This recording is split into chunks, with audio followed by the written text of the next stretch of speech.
धूप की हल्की किरणें खिड़की से छनकर कमरे में आ रही थीं। आंगन में आम का पेड़ अपनी हरियाली बिखेर रहा था। घर की सबसे नन्ही सदस्य अनाया 6 साल की अपनी दादी माँ के पास बैठी थी। दादी माँ के चेहरे पर उम्र की लकीरें थीं, लेकिन उनकी आंखों में अब भी बच्चों जैसी चमक झलकती थी। अनाया को हर शाम दादी माँ से कहानियाँ सुनना बहुत पसंद था। दादी भी अपनी नन्ही परी को गोदी में बिठाकर पुराने किस्से सुनाया करती, लेकिन इस बार अनाया ने शरारती अंदाज में कहा, दादी माँ, आज मैं आपको कहानी सुनाऊंगी। दादी माँ हंस दी, अरे वाह, तो आज मेरी नन्ही परी कहानी सुनाने वाली है। चलो मैं कान खोलकर सुनती हूँ। मासूमियत की कहानी। अनाया ने अपनी छोटी सी आवाज में कहना शुरू किया। एक बार की बात है, एक छोटा सा फूल था। सब फूल उसे चिढ़ाते थे कि तू सबसे छोटा है, लेकिन वह फूल हमेशा मुस्कुराता रहता। एक दिन भगवान ने कहा, तू इतना खुश क्यों रहता है? फूल ने कहा, क्योंकि मुझे सूरज की गर्मी, हवा का झोंका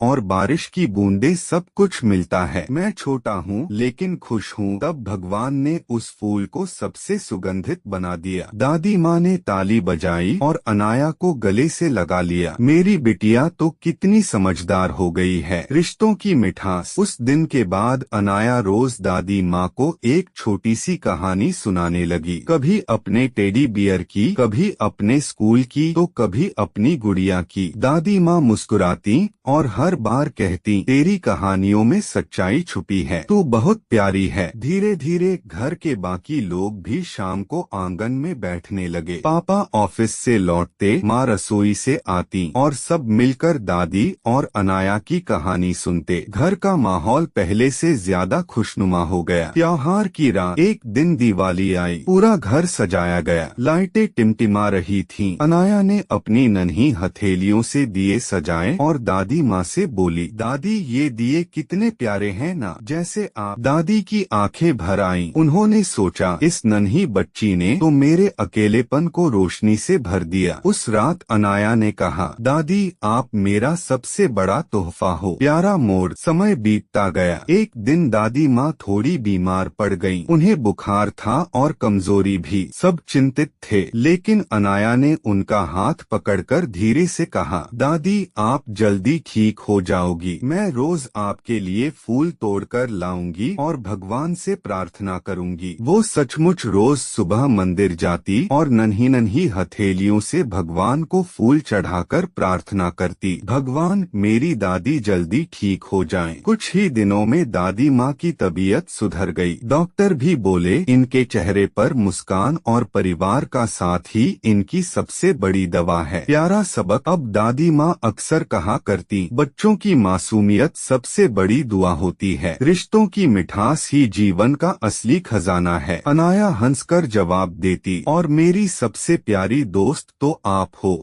दादी। दादी माँ और अनाया की ये दोस्ती पूरे घर के लिए एक सीख बन गई। सबने महसूस किया कि खुशियाँ बड़ी चीजों से नहीं, बल्कि छोटी छोटी बातों और रिश्तों की गर्माहट से मिलती हैं। कहानी का संदेश। मासूमियत रिश्तों को और मजबूत बनाती है। परिवार के साथ समय बिताना ही असली खुशी है। दादी नानी के रिश्ते जीवन में सबसे प्यारी और अमूल्य धरोहर होते हैं। आपको यह कहानी प्रेरणादायक लगे तो वीडियो को जरूर शेयर करें। हर कहानी में छुपा है एक सबक। जुड़िए कृष्णवेर्स एआई के साथ।